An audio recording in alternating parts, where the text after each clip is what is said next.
இன்னும் நம்ம சேனலை சப்ஸ்கிரைப் பண்ணலையா? அங்கே பாருங்கள், அப்படியே அந்த சப்ஸ்கிரைப் பட்டனை அழுத்திட்டு பக்கத்தில் இருக்க பெல் பட்டனை ப்ரெஸ் பண்ணிங்கன்னா உடனுக்குடன் எங்களோட வீடியோஸ் எல்லாம் உங்களுக்கு வந்துகிட்டே இருக்கும்.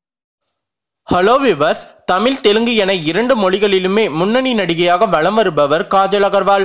தமிழில் அஜித், விஜய், சூர்யா என பல முன்னணி நடிகர்களுக்கு ஜோடியாக நடித்துவிட்டார். இவர் சமீபத்தில் அளித்துள்ள பேட்டி ஒன்றில் அஜித், விஜய் பற்றி பேசியிருக்கிறார். அந்த பேட்டியில் பேசும்போது, விஜயுடன் ஜில்லா, துப்பாக்கி, மெர்சல் என 3 படங்களில் ஜோடி சேர்ந்து நடித்துவிட்டேன். அவர் தமிழ் சினிமாவின் திறமையான நடிகர்களில் ஒருவர் என கூறியிருந்தார். இதே போல அஜித்துடன் விவேகம் படத்தில் நடித்துவிட்டேன். அவர் சாதாரண மனிதராக அனைவரிடமும் சகஜமாக பேசுபவர். உண்மையிலே நிஜ வாழ்க்கையிலும் அவர் ஒரு சூப்பர் ஸ்டாராக வாழ்ந்து வருகிறார் என கூறியிருந்தார். இந்த தகவல்கள் தான் சமூக வலைத்தளங்களிலும் அஜித், விஜய் ரசிகர்களிடையும் அதிகமாக பரவிட்டு இருந்துச்சு.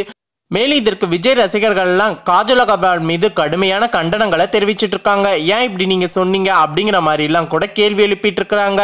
ஆனா இதற்கு பதிலடி கொடுக்கும் வகையில் காஜல் அகர்வால், இது சாதாரண ஒரு கருத்து தானே, இதுக்கு போய் எதுக்கு இவ்வளோ பண்றீங்க அப்படிங்கிற மாதிரி சொல்லியிருக்கிறாங்க. தற்போது இந்த தகவல்களும் சமூக வலைத்தளங்கள்ல வைரலா பரவிட்டு இருக்கு. இதே போல விவேகம் படத்திற்கு பிறகு நீண்ட இடைவேளைக்கு பின் தான் தல அஜித்தின் விஸ்வாசம் படம் வெளியானது. அதன் காரணம் தமிழ் சினிமாவில் நடந்த ஸ்ட்ரைக்கால் தள்ளி போயிருந்தது.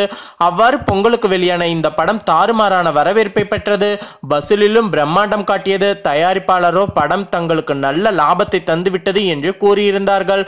அப்படி படம் வெளிவந்து 11 வாரங்கள் முடிவடைந்து விட்டது. விஸ்வாசை தொடர்ந்து நிறைய புது படங்களும் வெளியாகிய வண்ணம் உள்ளது. ஆனால் அந்த படங்கள் சரியான வெற்றி பெறவில்லை என்பதாலேயே திரையரங்கு உரிமையாளர்கள் இப்போது ஒரு புதிய முடிவு எடுத்துள்ளனர். அது என்னவென்றால், மீண்டும் விஸ்வாசம் படத்தை மறுவெளியீடு செய்ய இருக்கிறார்களாம்.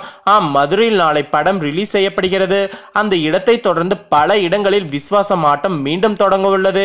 இதனால் தல ரசிகர்கள் மிகுந்த மகிழ்ச்சியில் உள்ளனர். தற்போது இந்த தகவல்களும் சமூக வலைத்தளங்கள்ல வைரலா பரவிட்டு இருக்கு. மேலும் இந்த தகவல் உங்களுக்கு பிடிச்சிருந்தனா லைக் பண்ணி ஷேர் பண்ணுங்க. இது போல தகவல்கள் தெரிந்து கொள்ள நம்ம சேனலை உடனடியாக சப்ஸ்கிரைப் பண்ணுங்க.